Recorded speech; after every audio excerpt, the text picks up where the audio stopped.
हरे कृष्णा। तो आज का प्रश्न बहुत सुंदर प्रश्न है कि बदला लेने का नंबर 1 तरीका। जब हम कॉलेज में पढ़ते थे तो पिछड़े कई मूवीज़ बहुत चर्चा में रहती थी।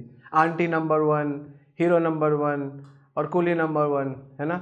ये सब पिछड़े बहुत ज़्यादा चर्चा में रहती थी। तो वैसे ही आज का प्रश्न बहुत चर्चा में है कि बदला लेने का नंबर 1 तरीका। तो नंबर 1 हर चीज़ में हमको चाहिए, लेकिन हमें पता होना चाहिए कि बदला लेने का नंबर 1 तरीका ये कैसा प्रश्न हुआ और ये इसका आंसर कैसा होना चाहिए।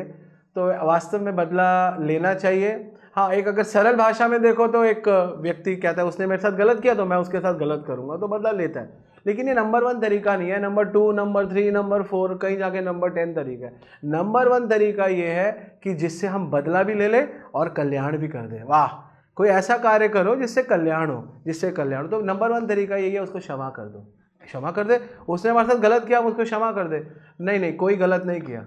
अगर आप गीता जानते हो तो गीता में ये हमारे कर्मों का फल है। भगवान बताते हैं अर्जुन को कि तुम्हारे पूर्व कर्मों का फल तुम्हें अलग अलग रूपों में मिलता है। तो अगर हम ज्ञान में हैं, अगर हम आध्यात्म में, हम समझ जाएंगे कि ये बुरे कर्मों का फल है, लेकिन ये उसकी गलती नहीं है, ये मेरे ही कर्मों का फल मुझको मिल रहा है। भगवान ने उसको निमित्त बना दिया। हम निमित्त के ऊपर क्यों इतना प्रकोप करें। वास्तव में अपने ऊपर ही प्रकोप करना चाहिए कि हमारे ही बुरे कर्मों का फल हमको उसके थ्रू मिल गया। तो अगर हम ज्ञान में हैं तो हम ऐसा ही डिसीजन लेंगे, हम उसको क्षमा कर देंगे और उसके द्वारा किया गया कार्य को हम सह लेंगे।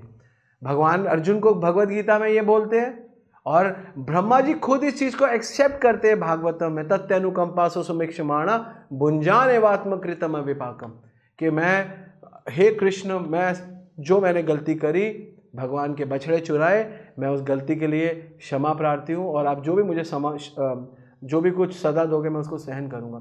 तो सहन करना और क्षमा करना, ये 2 चीज़ें नंबर 1 तरीका है। इसके सिवा कोई नंबर 1 नहीं है। इसके सिवा sir number 2, number 3, number 4, number 5 है। और हमेशा सहन करना चाहिए।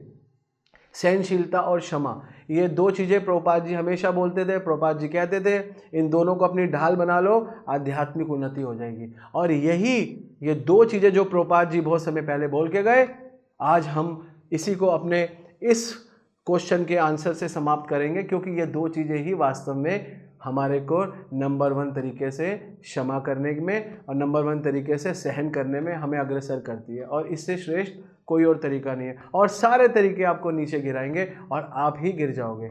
इसलिए नंबर 1 तरीका है कि आप भगवान के भक्त बनो और भगवान की भक्ति करते करते करते करते करते इतने महान हो जाओ, इतने बड़े हो जाओ कि कुछ भी आपके साथ हो रहा है, गलत, सही, उल्टा, नीचे, दाएं बाएं, आप उसको सह सको और साथ में उसको अपने कर्मों का फल मानते हो, उसको क्षमा कर दो। तो इससे क्या होगा, उसका भी कल्याण और आपका भी कल्याण।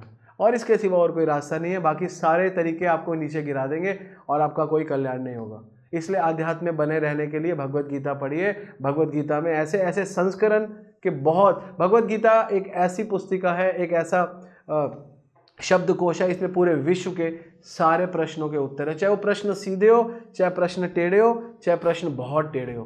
तो ये बहुत टेढ़ा प्रश्न नहीं है, बहुत सीधा प्रश्न है, इसका बहुत सीधा आंसर है। लेकिन लोग कहते हैं बदला बदला बदला बदला, बदल दो। अगर बदले को बदल दिया और बदले से बदलने की जो भावना है, यही वास्तव में आध्यात्म है। क्योंकि हम बदले में रहते हैं और अपने आप को बदल नहीं पाते। तो बदला नहीं है ये बदलने के लिए कृष्ण ने आपको अपॉर्चुनिटी दी है कि आप बदल जाओ। लेकिन हम कहते हैं हम बदला लेंगे। आप बदला मत लो, आप बदल जाओ। और ये करोगे तो आपका भी कल्याण और सामने वाले का भी कल्याण। हरे कृष्णा। ऐसे ही और भक्तिमय कार्यक्रमों के लिए देखिए हरे कृष्णा टेलीविजन और इसे प्राप्त करने के लिए आप अपने केबल अथवा DTH ऑपरेटर से संपर्क करें तथा और अधिक जानकारी के लिए आज ही डायल करें 7666 839 839।